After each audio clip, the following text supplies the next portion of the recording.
നമ്മുടെ അയൽ സംസ്ഥാനത്തിലെ മഹാപട്ടണമായ ചെന്നൈയിലേക്ക് വർഷങ്ങളായി കേരളത്തിലെ കത്തോലിക്ക വിശ്വാസികൾ കുടിയേറി പാർക്കും. അവരെ തേടി ഒരു പറ്റം മിഷണറിമാർ ഇവിടേക്ക് ഇറങ്ങിത്തിരിച്ചു, അന്വേഷിച്ചു, ഓരോരുത്തരെയായി കണ്ടെത്തി. കൂട്ടത്തിൽ കഷ്ടത അനുഭവിക്കുന്ന ഒരു കൂട്ടം സഹോദരങ്ങളെയും ഈ മിഷണറിമാർ കൂടെ കൂട്ടി. അവരോടൊപ്പം സ്നേഹത്തിന്റെ പെസഹ ആചരിക്കാൻ, അവരെ ശുശ്രൂഷിക്കാൻ. ചെന്നൈ മിഷൻ.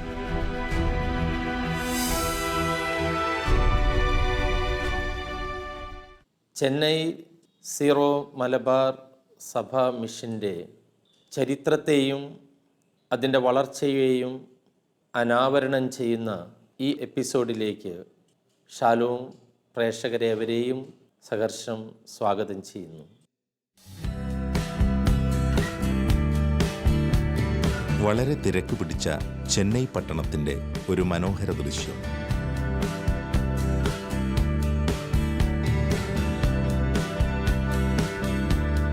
തിരക്കുകൾ നിറഞ്ഞ ഇവരുടെ ജീവിതത്തിൽ യാത്രകൾക്ക് തിരഞ്ഞെടുക്കുന്ന മാർഗങ്ങൾ ഒരു വേറിട്ട കാഴ്ചയായി ഇവിടെ വരുന്നവർക്ക് അനുഭവവേദ്യമാകുന്നു.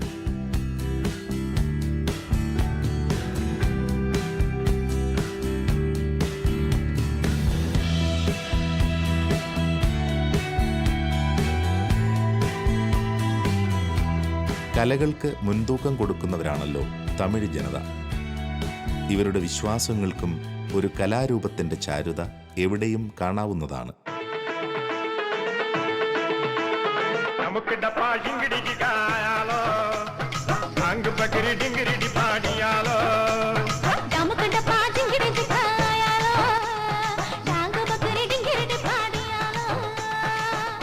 ഇതാണ് തമിഴ്നാടിൻ്റെ സാംസ്കാരികത വിളിച്ചോതുന്ന കോലം.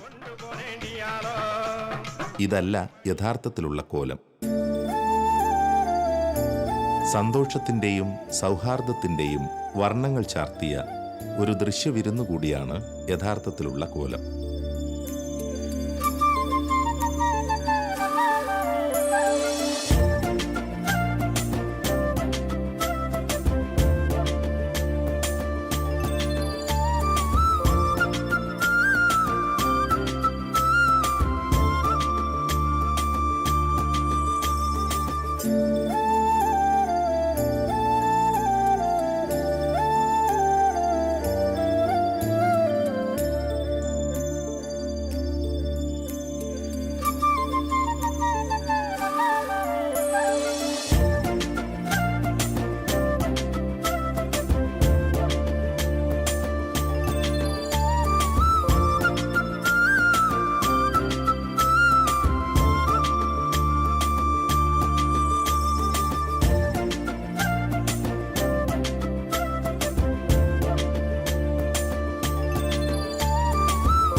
வணக்கம்.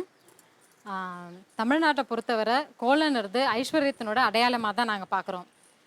கோலத்தில் மகாலட்சுமி வாசம் செய்வதாகவும் ஒரு ஐதீகம் உண்டு. கோலத்தோட கலவை கலக்கும்போது அதை பச்சரிசி மாவை கலக்கிறப்போ அதில் பூச்சிகளும் பட்சிகளும் அதை வின்று அதனால் ஒரு நன்மை கிடைக்கிறதா எங்களுக்கு ஒரு நம்பிக்கை. கோலம் குனிந்து நிமிந்து போடும்போது நம்ம ஒரு ஆசனம் செய்யக்கூடிய அமைப்பு அதில் இருக்குது. புள்ளி வச்சு கோலம் போடுறப்போ அந்த புள்ளியோட வளைவு நெளிவு சுழிவுகளை எப்படி நம்ம அதை ஹேண்டில் பண்ணுறோமோ அதை பொறுத்து நம்மளோட பிரச்சனைகளும் ஓரளவுக்கு நம்ம தீர்க்கும் என்ற ஒரு அபிமானம் உண்டு. இவை அனைத்தும் கோலத்தினுடைய ஒரு பகுதிகள் மட்டும். அதுதான் எனக்கு கோலத்தை பற்றி தெரியும்.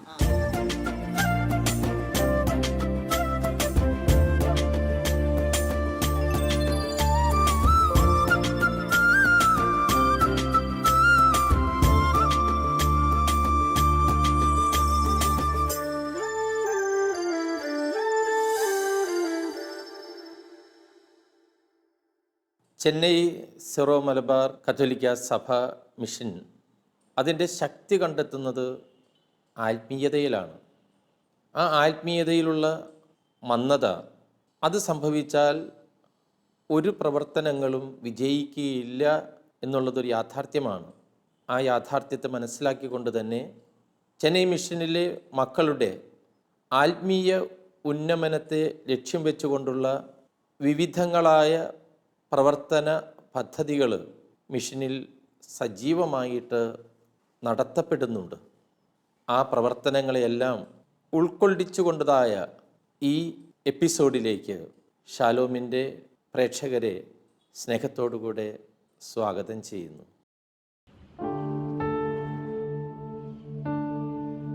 ഇതാണ് മൈലാപ്പൂരിൽ സ്ഥിതി ചെയ്യുന്ന സാന്തോം കത്തീഡ്രൽ. ഈ കത്തീഡ്രലിന്റെ പിന്നിൽ ഭൂമിക്കുള്ളിൽ ഒരു ചെറിയ ചാപ്പലുണ്ട്. AD 72 രക്തസാക്ഷിത്വം വരിച്ച വിശുദ്ധ തോമാസ് ലീഹായുടെ ഭൗതിക ശരീരം അടക്കം ചെയ്തത് ഈ ചാപ്പലിലാണ്.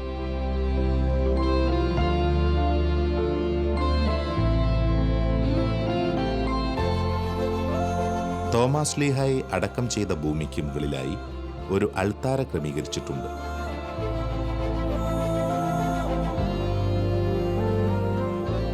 ഈ ചാപ്പലിനുള്ളിൽ കയറുമ്പോൾ തോമാസ് ലീഹായെ അടക്കം ചെയ്തതിൻ്റെ ഓർമ്മപ്പെടുത്തലായി ഒരു രൂപം നമുക്ക് കാണുവാൻ സാധിക്കും.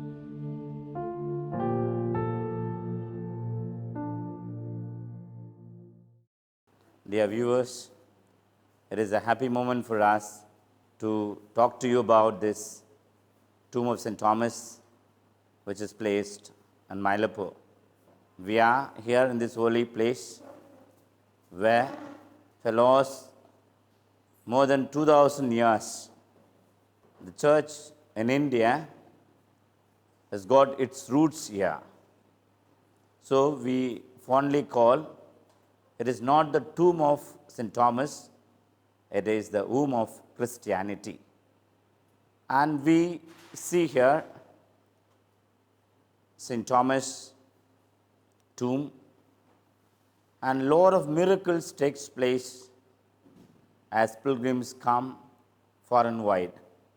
And as an administrator of this Holy Shrine Basilica, I see people always tell the stories of the healing and the peace in the family, and they also narrate and tell about the real experience which they have experienced in this holy place.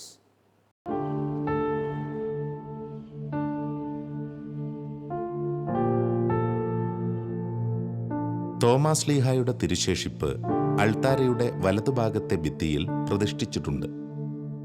ദിനവും നിരവധി വിശ്വാസികളാണ് ഇവിടെ വന്ന് പ്രാർത്ഥിച്ചു പോകുന്നത്. അനേകം പേർക്ക് സൗഖ്യം പ്രാപിച്ചതായും പിന്നീട് ഇവിടെ വന്നിരുന്ന തീർത്ഥാടകർ സാക്ഷ്യപ്പെടുത്തുകയുണ്ടായി. തോമാസ് ലീഹായുടെ കബറിടം ഇവിടെ സാന്തോമിലാണ് സ്ഥിതി ചെയ്യുന്നതെങ്കിലും ലിറ്റിൽ മൗണ്ടിൽ വച്ചായിരുന്നു മരണകാരണമായ ആക്രമണം ഉണ്ടായത്. അന്ന് ഗുഹയ്ക്കുള്ളിൽ പ്രാർത്ഥിച്ചുകൊണ്ടിരുന്ന സമയത്തായിരുന്നു അത് സംഭവിച്ചത്. ഏകാഗ്രതയോടെ പ്രാർത്ഥിച്ചിരുന്ന ക്രിസ്തു ശിഷ്യൻ ശത്രുക്കളുടെ ആയുധവുമായുള്ള ആഗമനം അറിയാനിടയില്ല. പിന്നിൽ നിന്നായിരുന്നു ആക്രമണം. മുറിവേറ്റ സ്ലീഹ ലിറ്റിൽ മൗണ്ടിൽ നിന്നും സെന്റ് തോമസ് മൗണ്ടിലേക്ക് ഓടിപ്പോവുകയായിരുന്നു, ക്രിസ്തുവിൻ്റെ മടിത്തട്ടിൽ തലചായ്ക്കാൻ. വിശുദ്ധന്റെ ഭൗതിക ശരീരം സാന്തോമിലുള്ള ഈ മണ്ണിലാണ് അടക്കം ചെയ്തത്. ഇത് അത്ഭുതങ്ങൾ നിറഞ്ഞ മണ്ണാണെന്നാണ് ഇവിടെ വരുന്ന വിശ്വാസികൾ അനുഭവത്തിൽ നിന്നും സാക്ഷ്യപ്പെടുത്തുന്നത്.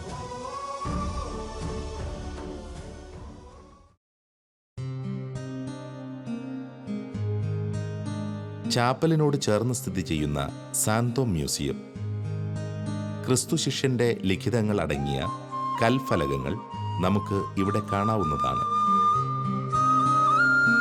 കൂടാതെ ഇവിടേക്ക് വന്ന പോർച്ചുഗീസുകാരുടെ അതിപുരാതനമായ സാമഗ്രികളും ദർശിക്കാവുന്നതാണ്.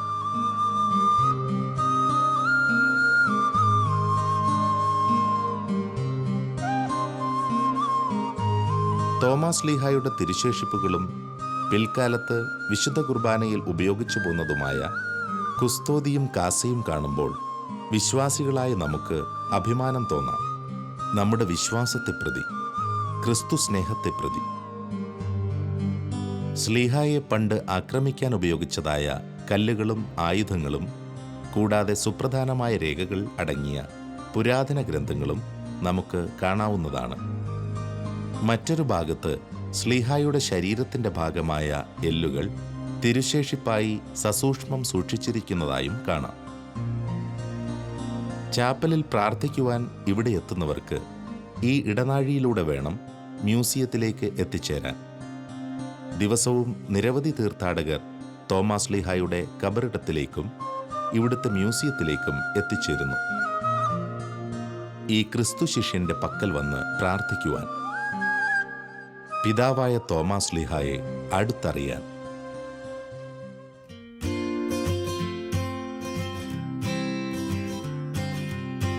ഒരു സ്ഥലത്തു നിന്നും മറ്റൊരു ലക്ഷ്യസ്ഥാനത്തേക്കുള്ള യാത്രകൾക്ക് ചില സമയങ്ങളിൽ ഗതാഗതക്കുരുക്ക് മൂലം എത്തപ്പെടാൻ വളരെ സമയം വേണ്ടിവരുന്നു.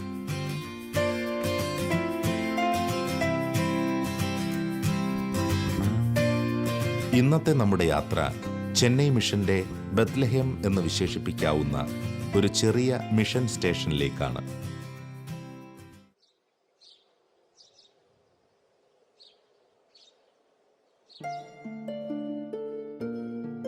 അത്ഭുത പ്രവർത്തകനായ വിശുദ്ധ അന്തോനീസിന്റെ നാമധേയത്തിലുള്ള ഒരു ചെറിയ ദേവാലയമാണിത്. ഇവിടെയുള്ള വിശ്വാസികൾക്ക് ഇങ്ങനൊരു ദേവാലയം വളരെ വലിയ ഒരു മുതൽക്കൂട്ടായിട്ടാണ് പ്രാർത്ഥനാപൂർവം കരുതുന്നത്. ഇന്ന് ഒരുപക്ഷെ ഈ ദേവാലയത്തെക്കുറിച്ച് ഓർക്കുമ്പോൾ പലർക്കും ഒരു പുൽക്കൂട് അനുഭവമായിരിക്കാം ഇതിൽ നിന്ന് ലഭിച്ചതെന്ന് ചെന്നൈ മിഷൻ സാക്ഷ്യപ്പെടുത്തുന്നു.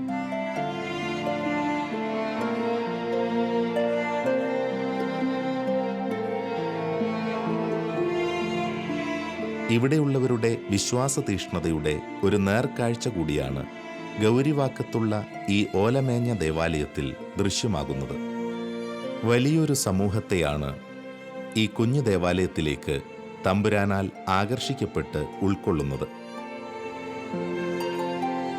ചെന്നൈ പോലൊരു വലിയ പട്ടണത്തിൽ ഇങ്ങനെയൊരു ദേവാലയം ഉണ്ടായിരുന്നു എന്നതോർക്കുമ്പോൾ മനസ്സിൽ കൗതുകമുണർന്നേക്കാം. പക്ഷെ ഇവിടുത്തെ സമൂഹത്തിൻ്റെ ഒരു ചിരകാല സ്വപ്നമായിരുന്നു ഈ ചെറു ദേവാലയത്തിലൂടെ സാക്ഷാത്കരിക്കപ്പെടുന്നതെന്ന് നാം അറിയുമ്പോൾ ഇവരുടെ വിശ്വാസത്തിൻ്റെ മഹത്വം നമുക്ക് ദർശിക്കാൻ സാധിക്കും. പിതാവിന്റെയും പുത്രന്റെയും പരിശുദ്ധാത്മാവിന്റെയും നാമത്തിൽ ആമേൻ.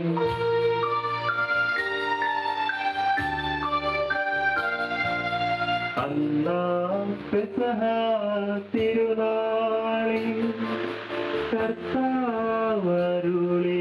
കൽപ്പന പോ തിരുനാമത്തിൽ ചേർന്നിടാം ഒരുമയോടെ ബലി അർപ്പിക്കാം.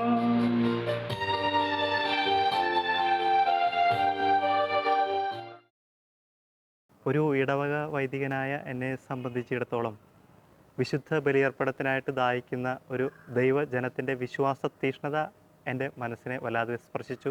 ആ ഒരു അനുഭവത്തിന് ശേഷം നന്നായിട്ട് ഈ മിഷനിൽ സേവനം ചെയ്യണമെന്നുള്ള ആഗ്രഹത്തോടെ തീവ്രമായിട്ട് ഇപ്പോൾ എൻ്റെ പരമാവധി ഞാൻ പരിശ്രമിച്ചു കൊണ്ടിരിക്കുന്നു. ഞാൻ ഇവിടേക്ക് കടന്നു വന്നപ്പോൾ സ്വന്തമായിട്ടൊരു ദേവാലയമില്ലാത്തതിനാൽ തുറസായ സ്ഥലത്തായിരുന്നു വിശുദ്ധ ബലിയർപ്പണം നടത്തിയിരുന്നത്. നാം ഇവിടെ കാണുന്ന ഈ ഓലമേഞ്ഞ ദേവാലയത്തിന് ചുരുങ്ങിയ കാലപ്പഴക്കമേ ഉള്ളൂ. ഇതിനു മുൻപ് ഇവിടുത്തെ വൈദികർ ഈ സമൂഹത്തിന് ബലിയർപ്പിക്കുവാൻ പ്രകൃതി അണിയിച്ചൊരുക്കിയ കുടക്കീഴിലായിരുന്നു അൾത്താര ഒരുക്കിയിരുന്നത്. ഒരു വലിയ സമൂഹത്തിൻ്റെ അതിയായ തീഷ്ണതയ്ക്ക് ഈ മിഷണറിമാർ വില നൽകിയത് പ്രകൃതിയുമായി ഇണങ്ങിച്ചേർന്നും മല്ലടിച്ചുകൊണ്ടുമുള്ള ബലിയർപ്പണം നടത്തിക്കൊണ്ടാണ്. വർഷങ്ങൾക്ക് മുൻപ് തുറസായ സ്ഥലത്തായിരുന്നു ഞങ്ങൾ വിശുദ്ധ ബലിയർപ്പണം നടത്തിയിരുന്നത്. മഴയത്തും വെയിലത്തും വിശുദ്ധ ബലിയർപ്പിച്ച അനുഭവങ്ങൾ ഒത്തിരിയേറെ ഉണ്ടായിട്ടുണ്ട്. എൻ്റെ ജീവിതത്തിലെ ഏറ്റവും അനുഭവപ്രദമായിട്ടുള്ള ഒരു വിശുദ്ധ ബലിയർപ്പണം ഒരു പെസഹ വ്യാഴാഴ്ച കാഴ്ച സമർപ്പണത്തിന് ശേഷം ഇടിവെട്ടി പെരും മഴ പെയ്ത ഒരു അനുഭവം. തിരുവോസ്തിയിലും തിരുരക്തത്തിലും വെള്ളം വീഴാതെ കൈകൊണ്ട് പൊത്തിപ്പിടിച്ച് തലകുനിച്ച് ഞാൻ അന്നത്തെ വിശുദ്ധ ബലിയർപ്പണം പൂർത്തിയാക്കി. അനുഭവപ്രദമായിട്ടുള്ള ഒരു വിശുദ്ധ ബലിയർപ്പണം.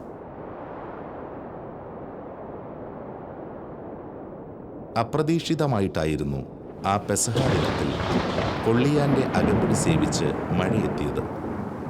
ഈ സമൂഹം അന്ന് എരിയുന്ന മനസ്സുമായിട്ടാണ് വൈദികർക്കൊപ്പം ബലിയിൽ പങ്കുകൊണ്ടത്.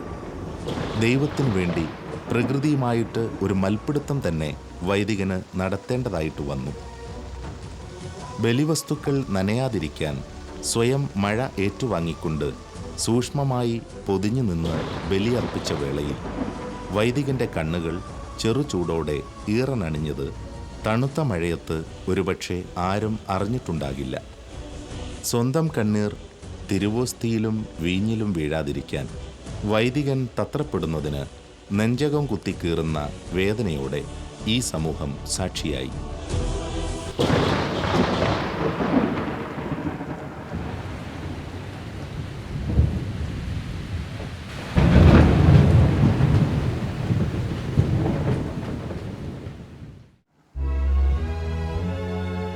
അന്ന് ഈ സമൂഹം ഒറ്റക്കെട്ടായി ഈ വൈദികനൊപ്പം മഴയത്ത് ബലിയർപ്പണം പൂർത്തിയാക്കിയപ്പോൾ സ്വർഗം എന്തോ തീരുമാനിച്ചുറപ്പിച്ച മട്ടായിരുന്നു.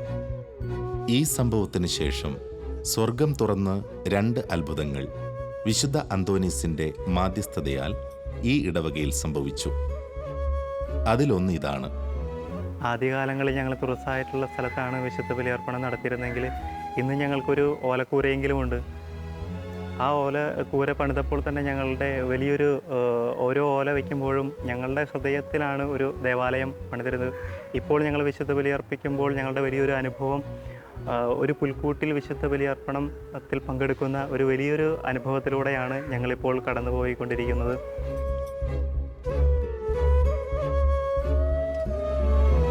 ഈ ചെന്നൈ പട്ടണത്തിൽ ഒരു തുണ്ട് ഭൂമി വാങ്ങുക, അതും ഇഷ്ടപ്പെട്ട സ്ഥലത്ത് എന്നൊക്കെ പറയുക ഇവിടെ ഭയങ്കര സംഭവമാണ്. കാരണം സങ്കല്പിക്കാൻ സാധിക്കാവുന്നതിനപ്പുറം തീപിടിച്ച വിലയാണ് ചെന്നൈയിലെ വസ്തുവിന് നിലവിലുള്ളത്. പക്ഷേ അതൊന്നും ചിന്തിച്ച് അമാന്തിക്കാതെ ഈ ചെന്നൈ മിഷന്റെ വിശ്വാസ സമൂഹം ത്യാഗപൂർവം നിരന്തരമായി പ്രാർത്ഥിച്ചു. അതിൻ്റെ ഫലമായി 2ാമത്തെ അത്ഭുതവും സംഭവിച്ചു. ചെന്നൈ മിഷനിലെ ഈ ഗൗരിവാക്കം വിശുദ്ധ അന്തോനീസിൻ്റെ നാമധേയത്തിലുള്ള ഈ ഇടവക കൂട്ടായ്മയിലേക്ക് ഒത്തിരിയേറെ പേര് ഇപ്പോഴും കടന്നു വരുന്നുണ്ട്. ഇനിയും ഭാവിയിലും ഒത്തിരിയേറെ പേര് ഈ ഇടവകയിൽ വന്ന് ആത്മീയ ഉണർവ് പ്രാപിക്കാനായിട്ട് സാധ്യതയുള്ള ഒരു നല്ലൊരു സ്ഥലമാണ് ഈ ഗൗരിവാക്കം. ഇപ്പോൾ ദൈവത്തിൻ്റെ അനുഗ്രഹത്താൽ ഞങ്ങളൊരു സ്ഥലം സ്വന്തമാക്കിയിട്ടുണ്ട്. ഒത്തിരിയേറെ പേരുടെ സാമ്പത്തികമായിട്ടും പ്രാർത്ഥനയുടെയും സഹായത്താൽ ഞങ്ങളിപ്പോൾ മുന്നോട്ട് പോയിക്കൊണ്ടിരിക്കുകയാണ്. ചെന്നൈ മിഷനിലെ ഗൗരിവാക്കത്തെ വിശുദ്ധ അന്തോനീസിൻ്റെ ഈ കൂട്ടായ്മ വളർന്നു വലുതായിട്ടുണ്ടെങ്കിൽ ദൈവത്തിൻ്റെ പരിപാലന ഒന്ന് മാത്രമാണ്. അതിന് ദൈവത്തിന് ഞങ്ങളുടെ ഇടവക ജനം ഒന്നു ചേർന്ന് നന്ദി പറഞ്ഞുകൊണ്ടിരിക്കുന്നു. നിങ്ങളുടെ പ്രാർത്ഥനയിൽ ഞങ്ങളെയും ഓർക്കുക. അങ്ങനെ അന്ന് നടന്ന ത്യാഗപൂർണമായ വിശുദ്ധ കുർബാനയുടെ അത്ഭുതമെന്ന വണ്ണം ഈ വിശ്വാസികളുടെ നിരന്തരമായ പ്രാർത്ഥനയുടെയും നിരവധി പേരുടെ സാമ്പത്തിക സഹായത്തോടെയും ഇവിടെ നിന്നും 5 കിലോമീറ്റർ മാറി നൂത്തഞ്ചേരി എന്ന സ്ഥലത്താണ് സ്വന്തമായ സ്ഥലം വാങ്ങാൻ സാധിച്ചത്.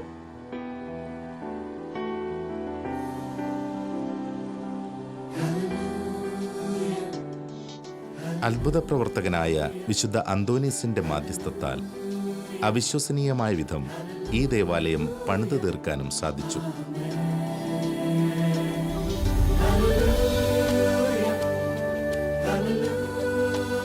നിരവധി പേർ വിശുദ്ധ അന്തോനീസിന്റെ മാധ്യസ്ഥം അപേക്ഷിക്കുന്നതിനായി നൂത്തഞ്ചേരിയിലെ ഈ ദേവാലയത്തിലേക്ക് എത്തിക്കൊണ്ടിരിക്കുന്നു.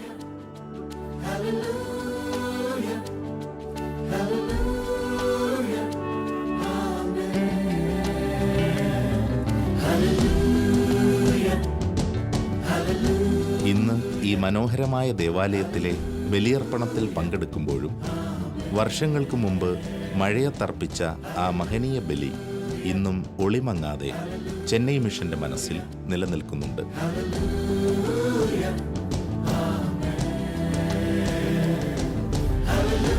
Hallelujah. Hallelujah.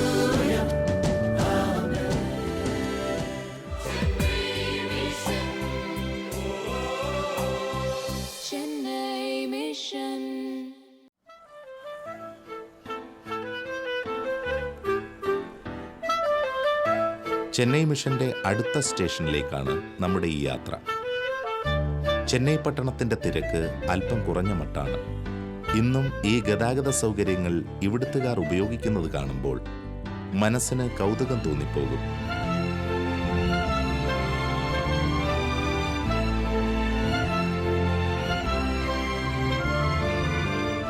ഇനി നമുക്ക് പട്ടണത്തിന്റെ യാതൊരു ഭാവവുമില്ലാത്ത ഒരു പ്രദേശത്തേക്ക് കടക്കാം. அங்க பாரு யாருன்னு. ஏய் வாங்க வாங்க. யாருடா இதுக்குள்ள? ஓ கேமராவா? ஏய் தள்ளுடா. இருடா நான் பார்க்கறேன். ஆஹா சரிதான்.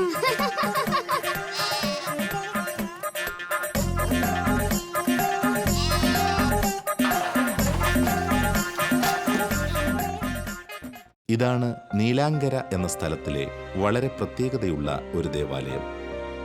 വിശുദ്ധ കമില്ലസ് ഡി ലെല്ലിസ് എന്ന വിശുദ്ധന്റെ നാമധേയത്തിലുള്ള ഭാരതത്തിലെ ഏക ദേവാലയമാണിത്. ഇവിടേക്ക് അനവധി വിശ്വാസികൾ ഈ ദേവാലയത്തിന്റെ മഹത്വം തിരിച്ചറിഞ്ഞ് പ്രാർത്ഥിക്കുവാൻ എത്തുന്നുണ്ട്. രോഗസൗഖ്യത്തിന്റെ മാധ്യസ്ഥനായിട്ടാണ് വിശുദ്ധ കമിലസിനെ തിരുസഭ അവതരിപ്പിക്കുന്നത്. അധികം വിശ്വാസികൾക്കും പരിചയം കുറവായിരിക്കും വിശുദ്ധ കമിലസിനെ. ഇവിടെ ഇപ്പോൾ ദിവ്യബലിയിലും വിശുദ്ധ കമിലസിന്റെ മാധ്യസ്ഥ പ്രാർത്ഥനയിലും പങ്കെടുക്കുവാനാണ് വിശ്വാസികൾ എത്തിയിട്ടുള്ളത്. ഇപ്പോൾ കണ്ടുകൊണ്ടിരിക്കുന്ന ഷാലോമിന്റെ പ്രിയ പ്രേക്ഷകരിൽ ആരെങ്കിലും രോഗത്താൽ വലയുന്നുണ്ടെങ്കിലോ ഭവനത്തിൽ വിഷമത അനുഭവിക്കുന്ന മറ്റാർക്കെങ്കിലും അല്ലെങ്കിൽ രോഗാവസ്ഥയിലുള്ള ബന്ധുമിത്രാദികൾക്കു വേണ്ടി അല്പം കഴിഞ്ഞ് വൈദികൻ മാധ്യസ്ഥ പ്രാർത്ഥന ചൊല്ലുമ്പോൾ അത് എഴുതിയെടുക്കാവുന്നതാണ്. പേനയും പേപ്പറും അതല്ലെങ്കിൽ ശബ്ദം റെക്കോർഡ് ചെയ്യാവുന്ന മൊബൈൽ ഫോണോ കൈവശം കരുതിയാൽ അത് നമുക്ക് നമ്മുടെ പ്രിയപ്പെട്ടവർക്കായി പ്രാർത്ഥിക്കുവാൻ വേണ്ടി ഉപയോഗപ്രദമാകുന്നതാണ്. ഞാൻ ഫാദർ ജിനു വെണ്ണാട്ടുപറമ്പിൽ, ചെന്നൈ മിഷനിലെ സെൻറ്റ് കമില്ലസ് നീലാങ്കര ഇടവകയിലെ വികാരിച്ചനാണ്.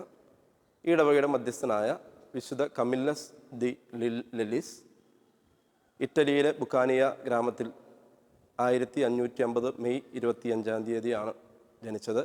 25 വയസ്സ് വരെ സാധാരണ ജീവിതം നയിച്ച അദ്ദേഹം അതിനുശേഷം താൻ രോഗബാധിതനായി ആശുപത്രിയിൽ കിടക്കാനായ അവസരത്തിൽ രോഗികളുടെ ബുദ്ധിമുട്ടുകളെക്കുറിച്ച് മനസ്സിലാക്കി വലിയ മാനസാന്തരത്തിന് ഇടയായി. തുടർന്ന് തൻ്റെ ജീവിതം രോഗികൾക്ക് വേണ്ടി സമർപ്പിച്ച അദ്ദേഹം ഇന്നത്തെ റെഡ് ക്രോസിൻ്റെ തന്നെ മുൻ ആസ്വാദകനായിട്ട് മാറി. അദ്ദേഹം ചുമന്ന കുരിശ് മാറിൽ ധരിച്ച് അദ്ദേഹം ഒരു സന്യാസ സഭയ്ക്ക് രൂപം കൊടുക്കുകയും അവരെല്ലാവരും മാരകരോഗങ്ങളാൽ വിഷമിക്കുന്ന രോഗികൾക്കായി ജീവിതം ഒഴിഞ്ഞുവെക്കുകയും രോഗികൾക്കായി ജീവിച്ച് മരിക്കുകയും ചെയ്തു. അദ്ദേഹത്തിൻ്റെ മരണാനന്തരം അദ്ദേഹം സഭയിലെ വിശുദ്ധനായി പ്രഖ്യാപിക്കപ്പെട്ടു എന്ന് മാത്രമല്ല, ആഗോള സഭയിലെ രോഗികളുടെ മധ്യസ്ഥനും ആതുര സേവകരുടെയും ആശുപത്രികളുടെയും മധ്യസ്ഥനായി അറിയപ്പെട്ടു. അദ്ദേഹത്തിൻ്റെ നാമധേയത്തിൽ ഇന്ത്യയിലെ ഏക ദേവാലയമാണ് നമ്മുടെ അറിവിൽ നീലാങ്കര ദേവാലയം, ചെന്നൈയിലെ ഈ ദേവാലയം. ഇവിടെ വന്ന് ഒത്തിരി പേര് വിശുദ്ധ കമിലസിൻ്റെ മധ്യസ്ഥം വഴി രോഗങ്ങൾ സൗഖ്യപ്പെടുന്ന അവസ്ഥ നമ്മൾ കാണുന്നുണ്ട്. കമിലസ് ഡി ലെല്ലിസ് 1550 ഇറ്റലിയിലാണ് ജനിച്ചത്. തൻ്റെ 12ാമത്തെ വയസ്സിൽ അമ്മ കമില്ല മരിച്ചതോടെ കുഞ്ഞ് കമില്ലസ് തികച്ചും ഒറ്റപ്പെട്ടുപോയി. തൻ്റെ 16ാമത്തെ വയസ്സിൽ പട്ടാളത്തിൽ ചേർന്നു. യുദ്ധത്തിലും പങ്കെടുത്തു. അവിടെ വെച്ച് കാലിനുണ്ടായ ഒരു മുറിവ് അത് സൗഖ്യമാകാതെ വർഷങ്ങളോളം രൂക്ഷമായ വേദന സഹിച്ചും ബുദ്ധിമുട്ടിയുമാണ് കമില്ലസ് ജീവിച്ചത്. ആ സമയത്തുപോലും തൻ്റെ കഷ്ടത മറന്ന് മറ്റ് രോഗത്താലും പകർച്ചവ്യാധികളാലും കഷ്ടപ്പെട്ടിരുന്ന രോഗികളെ കമില്ലസ് പരിചരിക്കുമായിരുന്നു. തൻ്റെ വേദന മറന്ന് അപരൻ്റെ നൊമ്പരത്തെ ഉൾക്കൊള്ളുന്ന ആ ഹൃദയം ഇതിനോടകം ക്രിസ്തുവിനാൽ അനുരൂപപ്പെടുകയായിരുന്നു. ചുവന്ന ഒരു കുരിശ് നെഞ്ചിൽ പതിച്ചായിരുന്നു പിന്നീടങ്ങോട്ട് കമില്ലസ് ശുശ്രൂഷകൾ നടത്തിയത്. തൻ്റെ 64ാമത്തെ വയസ്സിലാണ് 1614 കമില്ലസ് നിത്യസമ്മാനത്തിനായി യാത്രയായത്. നീലാങ്കരയിലെ ഈ ദേവാലയത്തിൽ വന്ന് പ്രാർത്ഥിക്കുന്ന അനേകർക്ക് രോഗസൗഖ്യം ഇപ്പോഴും ലഭിക്കുന്നതായി ചെന്നൈ മിഷൻ സാക്ഷ്യപ്പെടുത്തുന്നുണ്ട്. ബഹുമാനപ്പെട്ട വൈദികൻ നമുക്കായി ചൊല്ലിത്തരുന്ന പ്രാർത്ഥന എഴുതിയെടുക്കാനും പ്രാർത്ഥിക്കുവാനുമായി നമുക്കൊരുങ്ങാം. നമുക്കൊരു നിമിഷം കണ്ണുകളടച്ച് നമ്മുടെ കുടുംബങ്ങളിലുള്ള സകല രോഗികളെയും വിശുദ്ധ കമില്ലസിൻ്റെ മധ്യസ്ഥം വഴി തമ്പുരാൻ്റെ തിരുസന്നിധിയിൽ സമർപ്പിക്കാം. നമ്മളോട് പ്രാർത്ഥനാ സഹായം ആവശ്യപ്പെട്ടിട്ടുള്ള സകല രോഗികളെയും ലോകമെമ്പാടും ആശുപത്രികളിലും മറ്റു ഭവനങ്ങളിലൊക്കെയായി വേദന അനുഭവിക്കുന്ന സകലരെയും ശസ്ത്രക്രിയയ്ക്ക് വിധേയരാകുന്നവരെ എല്ലാവരെയും തമ്പുരാൻ്റെ തിരുസന്നിധിയിൽ സമർപ്പിച്ച് നമുക്ക് പ്രാർത്ഥിക്കാം. മാനസികവും ശാരീരികവും ആത്മീയവുമായ രോഗത്താൽ അസ്വസ്ഥരും അസന്തുഷ്ടരുമായ എല്ലാവരെയും കാരുണ്യവാനായ ദൈവമേ, വിശുദ്ധ കമില്ലസിൻ്റെ സവിശേഷമായ മധ്യസ്ഥതയാൽ അങ്ങേക്ക് ഞങ്ങൾ സമർപ്പിക്കുന്നു. ലോകമെമ്പാടും ഇന്നേ ദിനം ശസ്ത്രക്രിയയ്ക്ക് വിധേയരാകുന്നവരും മറ്റനവധി മാരക രോഗങ്ങളാൽ മനസ്സ് തളർന്നവരുമായ സകലരുടെയും മേൽ അങ്ങയുടെ കരുണ വർഷിക്കണമേ. രോഗാവസ്ഥയിൽ അനുഭവപ്പെടുന്ന വേദനയും നിരാശയും തകർച്ചയും ഉത്കണ്ഠയും നിസ്സഹായാവസ്ഥയും മരണഭീതിയും ഈശോയുടെ പീഡാനുഭവങ്ങളോട് ചേർത്ത് അവയെ രക്ഷാകരമാക്കാൻ ഞങ്ങളെ സഹായിക്കണമേ. ക്ഷമയോടും ശാന്തതയോടും കൂടി സഹിക്കാനും വിശ്വാസത്തോടെ പ്രാർത്ഥിക്കാനും രോഗാവസ്ഥയിൽ ഞങ്ങളെ ശക്തിപ്പെടുത്തണമേ. രോഗി ശുശ്രൂഷയ്ക്കായി ജീവിതം സമർപ്പിച്ചിരിക്കുന്ന എല്ലാവരെയും അങ്ങേ കരുണാർദ്ര സ്നേഹത്താൽ നിറയ്ക്കണമേ. അവരുടെ അധ്വാനങ്ങളിലും ശുശ്രൂഷകളിലും അങ്ങയുടെ കൃപയുടെ സ്പർശനം നൽകണമേ. അങ്ങനെ ഞങ്ങളെല്ലാവരും ഒന്ന് ചേർന്ന് അങ്ങയെ മഹത്വപ്പെടുത്താൻ ഇടയാക്കണമേ. നിത്യം പിതാവും പുത്രനും പരിശുദ്ധാത്മാവുമായ സർവേശ്വര, ആമേൻ. ചെന്നൈ മിഷന്റെ ഈ ആത്മീയ യാത്രയിൽ പങ്കെടുത്ത എല്ലാവരെയും ദൈവം സമൃദ്ധമായി അനുഗ്രഹിക്കട്ടെ.